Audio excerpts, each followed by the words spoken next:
यहाँ पर जो है अफ्तारी का जो है वो सामान रखेंगे और इसके साथ दूसरी टेबल रखेंगे और फिर यहाँ बैठकर सब अफ्तारी करेंगे। उस सोफ़े को खींच के आगे कर लेना है यहाँ पर।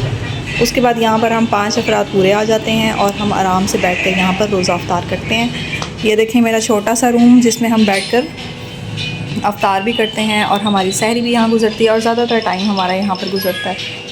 जी मायमा।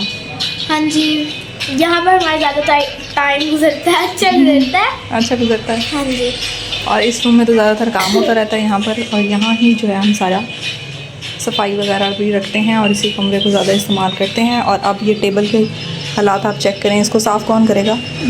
थोड़ा सा टाइम रह गया और आप देखो सब कुछ वैसे ही रखा है। यहाँ पे सारे टेबल रखे हैं, इसके ऊपर सारा डस्टिंग वगैरह करके कपड़ा लगा के तो यहाँ पर आप सामान रखना शुरू करें। तकरीबन मैंने पकोड़े वगैरह तो बना ही लिए थे और उमाइमा ने आज फरमाइश डाली थी चिप्स की, तो मैंने चिप्स भी रेडी कर लिए थे। और सुबहान भी यहाँ पर रेडी हैं और उसने जो है फिर मस्जिद जाना है नमाज के लिए और तरावी के लिए।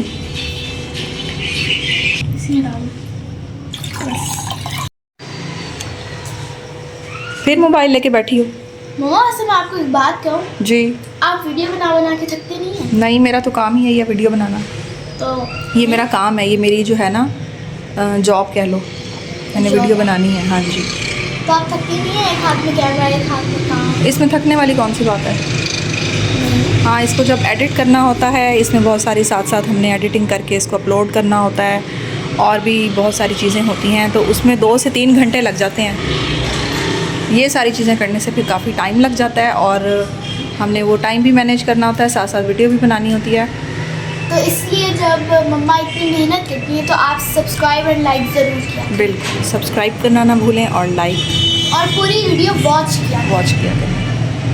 अच्छा, सुबहान भी चला गया नमाज़ पढ़ने और उसके बाबा भी नमाज़ के लिए चले गए हैं। देखें अभी काफ़ी रोशनी है, अभी बहुत टाइम पड़ा हुआ है, लेकिन हमने ऑलमोस्ट सारा काम ख़त्म कर लिया है और अब नमाज की तैयारी करने लगे हैं। अस्सलाम वालेकुम, कैसे हैं आप सब? आई होप सब खैर आफियत से होंगी और ठीक ठाक होंगी। अल्लाह पाक सबकी हिफाजत फरमाए और सबको खुश और आबाद रखे। हम ख़वातीन जितनी भी कोशिश करती हैं कि रमज़ानुल मुबारक में अपने कामों को शॉर्ट कर लें, अपने कामों को मुख्तसर कर लें ताकि इबादत के लिए वक्त निकाला जा सके, उसके बावजूद भी जो है वो काम का बर्डन बहुत ही ज़्यादा हो जाता है। लेकिन इसका एक आसान हल है कि आप जो है वो घर के काम जो है वो बांट लें और स्पेशली बच्चों को अपने साथ शामिल कर लें। और हर फ़र्द अगर इन कामों में हिस्सा लेगा तो ना सिर्फ सवाब होता है बल्कि हमारा वक्त भी बच जाता है और इबादत के लिए जो है वो हम मखसूस वक्त भी निकाल सकते हैं। तो यूं कह लें कि मिलजुल कर काम करना ना सिर्फ एक अच्छी आदत है बल्कि इससे जो है वो हम बच्चों को भी मोटिवेशन मिलती है, उनको आगे चलकर जो है वो शौक और जज्बा पैदा होता है, उनके अंदर एहसास और हमदर्दी पैदा होती है।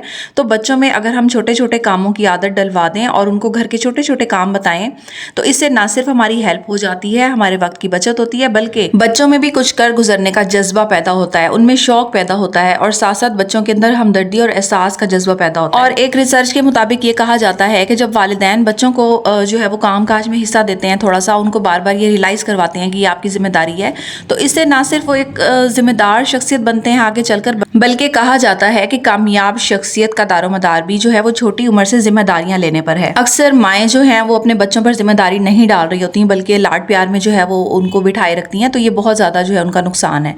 जब वालिदैन उनके हिस्से का काम करते हैं तो बच्चों के जहन में ये बात जो है वो आ जाती है कि अगर कोई दूसरा उनके काम करे तो इसमें कोई हर्ज नहीं, और यूं वो इस बात को समझ ही नहीं पाते कि घर के काम किस कदर अहमियत रखते हैं और ये कि किस तरह तमाम अफराद की भलाई के लिए हर एक को घर के कामों में हाथ बटाना चाहिए। यहाँ पर मैं आपके साथ अपनी डेली रूटीन शेयर कर रही हूँ कि किस तरह घर के काम काज में सारा दिन गुजर जाता है और पता ही नहीं चलता। और अगर आप अपने बच्चों को छोटे मोटे काम जिम्मे लगा दें, सब्ज़ी वगैरह कट करनी है या बर्तन समेटने हैं या घर के और दीगर कामों में, तो इस तरह से आपका टाइम जो है वो बच जाता है और इबादत के लिए भी आप इजीली वक्त निकाल सकती हैं। और अगर मिलजुल कर काम कर लिया जाए तो ना सिर्फ वक्त में बचत होती है, बरकत होती है, बल्कि आप अपनी डेली रूटीन में जो है वो बहुत सारी चीज़ें और भी मैनेज कर सकती हैं, जिसमें वीडियो अपलोड करना होता है जिन ख़वातीन ने, या अगर कोई जॉब कर रही हैं या अगर किसी को और जो है वो काम काज होते हैं अपनी डेली रूटीन से हटकर, तो वो सारी चीज़ें जो है वो ईज़िली मैनेज कर सकती हैं। तो आपने जो है वो मिलजुल कर काम करने की आदत डलवानी है अपने घर वालों को और अपने बच्चों में भी आदत डेवलप करनी है कि आपके साथ वो मिलजुल कर काम काज करें और घर में जो है वो शामिल हों, हर चीज़ में उनका हिस्सा होना चाहिए। और बाज़ तो बच्चों को भी बहुत ज़्यादा शौक़ होता है कि वो बढ़ चढ़ कर माओं के साथ हेल्प करवा रहे होते हैं और उनकी कोशिश होती है कि वो माओं से जो है वो चीज़ें ले रहे होते हैं और ख़ुद करने की कोशिश करते हैं। बहरहाल अगर बच्चों के अंदर ऐसा जज्बा है तो आप उन्हें बिल्कुल मत रोका करें और उनको शौक से करने दिया करें। 2 या 3 या 4 मरतबा वो गलती करने के बाद वो कुछ ना कुछ सीख ही जाते हैं। कामकाज तो चलते रहेंगे, लेट्स वॉच द वीडियो, लेकिन उससे पहले अगर नए हैं तो जल्दी से मेरे चैनल को सब्सक्राइब कर लें। हाँ उसका है रोज़ा सुभान भैया का। हाँ जी ये ज़्यादातर तो हो गए हैं, बस थोड़े से ही रह गए हैं। अब आप हाथ में डालो। ठीक है कितने रह गए मटर? हो गया बस थोड़े से। आप ही रोज़ा लग रहा है? नहीं बेसन थोड़ा तो नहीं होगा? नहीं काफ़ी होगा।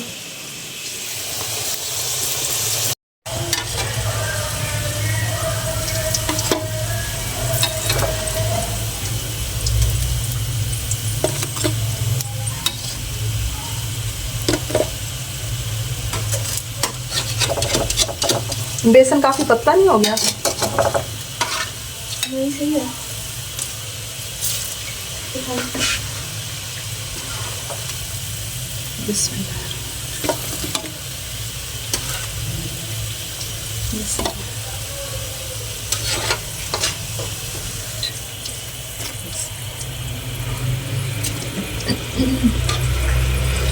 ऑयल वाला जो पेपर होता है वो किधर है? ऑयलिंग पेज जो होता है। मैंने गलती की है, यहाँ रखा नहीं है। बाकी पकौड़े जो है ना वो इस पे निकाल लेंगे। इनको मैं साइड पे कर देती हूँ।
गाजर बारीक बारीक कट करनी है और धनिया बना कर देना है।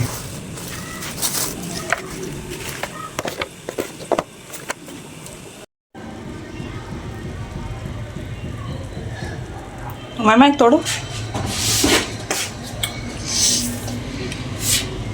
ठंडे वाला उठाते हैं। ये वाला तोड़ती है। गरम।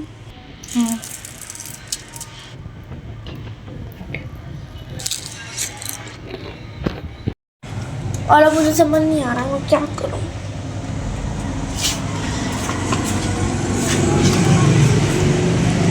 देखिए ये वाली साइड खर्च गई। क्या हुआ? ये वाली साइड खर्च। अब यहाँ दर्द भी होता है। कुछ नहीं होता।